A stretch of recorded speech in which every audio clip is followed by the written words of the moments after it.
उसके पश्चात आता है भाषिक उद्देश्य। तो द्विभाषा के भाषिक उद्देश्य, तो द्विभाषा के रूप में हिंदी शिक्षण के भाषिक उद्देश्य का तात्पर्य ये है कि विद्यार्थियों को हिंदी भाषा का समुचित और व्याकरणीय रूप समझाया जाए, उनको समझ में आ जाए, क्योंकि भाषा के व्याकरण को जानना अति आवश्यक होता है। किसी भी भाषा के स्वरूप को अगर आपको अच्छे से जानना है तो उसके व्याकरण को जानना पड़ेगा। तो शिक्षक का ये प्रयास होना चाहिए कि वो विद्यार्थी को हिंदी वर्ण व्यवस्था, शब्द व्यवस्था, पद व्यवस्था, वाक्य व्यवस्था, इन सब का संपूर्ण और समुचित ज्ञान प्रदान करवाए और लिखित रूप में वर्णों का, शब्दों का, वाक्यों का और शब्दों की बनावट, उनकी संरचना, इन सब का अभ्यास कराए, सुलेख के रूप में, श्रुतलेख के रूप में, अनुलेख के रूप में, अनुच्छेद के रूप में।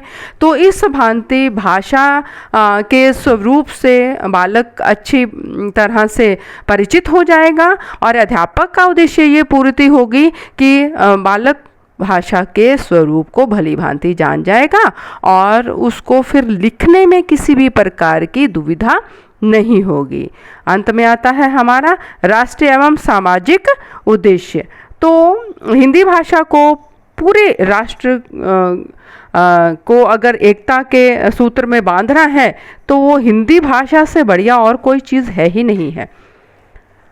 इसलिए हिंदी भाषी विद्यार्थियों के मन में राष्ट्र की भावना भरना, क्षेत्रवाद, भाषावाद, जातिवाद जैसे संकीर्ण विचारों से दूर रखने के लिए हिंदी भाषा की शिक्षा देना बहुत ज़रूरी है।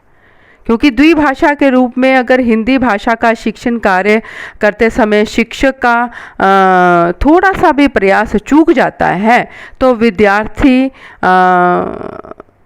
में भी वही भावना रहती है जो आम लोगों के दिलो दिमाग में रहती है। क्षेत्रवाद की, भाषा की, जाति को लेकर के ये संकीर्ण विचार हमेशा कुल बुलाते रहते हैं। लेकिन अगर शिक्षक विद्यार्थी को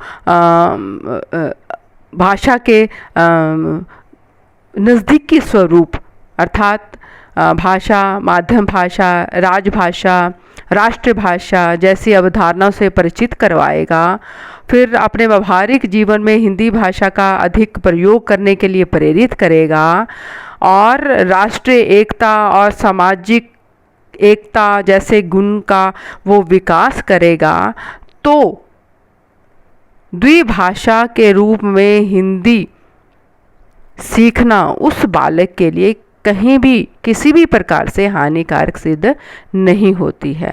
तो इस तरह से आज के समय में जो हिंदी भाषा को न केवल मातृभाषा बल्कि द्विभाषा के रूप में पढ़ने के लिए बहुत सारे राज्यों में नकारा जा रहा है, तो ये गलत है, क्योंकि हिंदी भाषा पढ़ना अति आवश्यक है। हिंदी भाषा सर्वाधिक वैज्ञानिक भाषा है।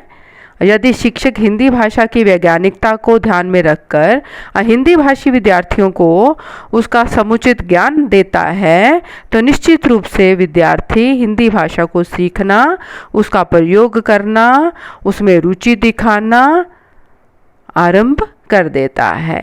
धन्यवाद।